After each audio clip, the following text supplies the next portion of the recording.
नमस्कार साथियों, मेरे 12 मिनट के एक भाषण से 7 सेकंड की क्लिप काटकर मेरे खिलाफ एक दुष्प्रचार किया जा रहा है कि मैंने ब्राह्मणों के बारे में अपशब्द बोले हैं। सबसे पहले तो मैं बिना शर्त, बिना इफ एंड बट के, बिना लाग लपेट के, अगर मेरे इन शब्दों से किसी ब्राह्मण भाई को बुरा लगा है, उनके दिल को आघात पहुंचा है, उनका दिल दुखा है, तो मैं बिना शर्त माफ़ी मांगता हूं। मैं उनसे कृतज्ञ होकर हाथ जोड़ के माफ़ी मांगता हूं कि मेरा ऐसा कोई इरादा था नहीं और कभी होता नहीं है। मैं समाजवाद की विचारधारा पर चलने वाला व्यक्ति हूं। जो सच्चा समाजवादी होगा वो कभी किसी जाति या धर्म को अपमानित नहीं करेगा, किसी जाति धर्म के खिलाफ कोई शब्द नहीं बोलेगा।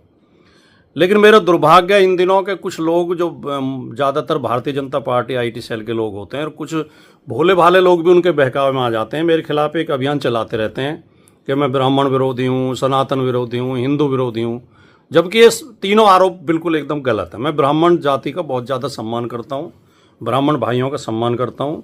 ब्राह्मण समाज में एक से एक विद्वान, एक से एक राष्ट्रभक्त, एक से एक वीर योद्धा और बुद्धिजीवी पैदा हुए हैं, और मैं किसी भी समाज का, किसी जाति का, किसी धर्म का अपमान करने की कभी सपने में भी सोच नहीं सकता।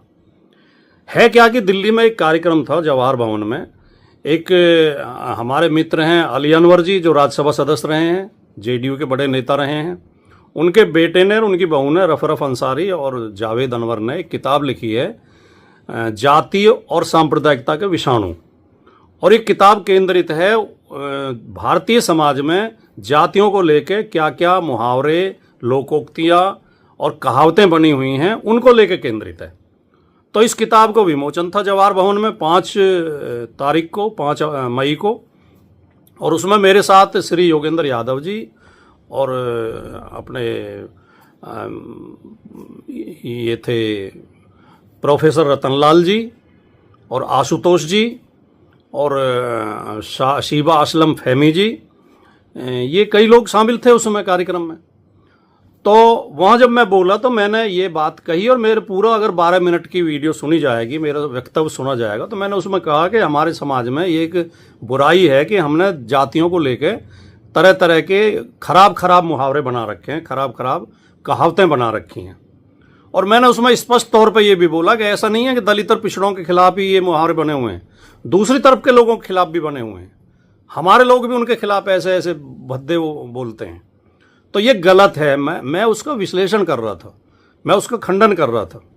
और मैंने जब 2 उदाहरण दिए, तो पहले जो गुर्जर यादवों के खिलाफ एक वो कही जाती है, वो मैंने बोली कहावत कि गुर्जर अहीर कंजर, कुत्ता बिल्ली बंदर, ये 6 ना होते तो खुले किवाड़ों सोते।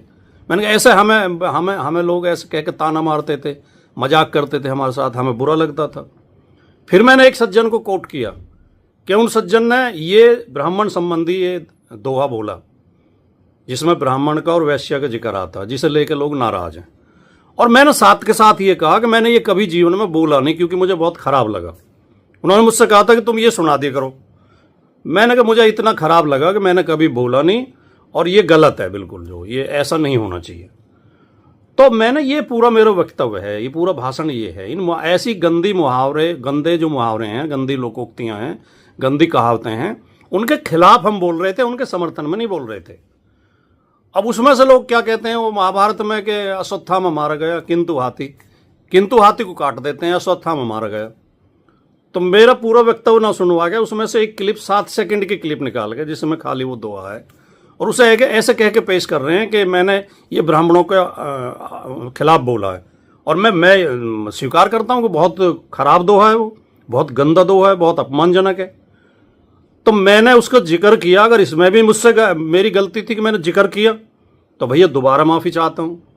और ब्राह्मण समाज एक प्रबुद्ध समाज माना जाता है, शिक्षित और समझदार समाज माना जाता है। यार इतनी जल्दी बहकावे में मत आए करो।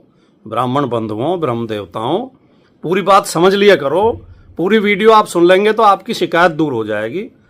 और मेरे जैसा आदमी, ब्राह्मण तो बहुत शानदार और बहुत सम्मानित जाति है।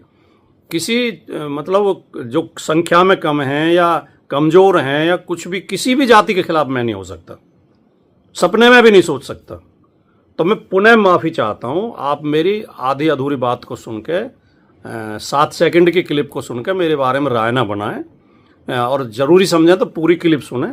और मैंने अपने फेसबुक पेज पे वो क्लिप भी डाल दी सुबह और उसकी सफाई भी डाल दी है, तो कृपया इस बात का ध्यान रखें। नमस्कार।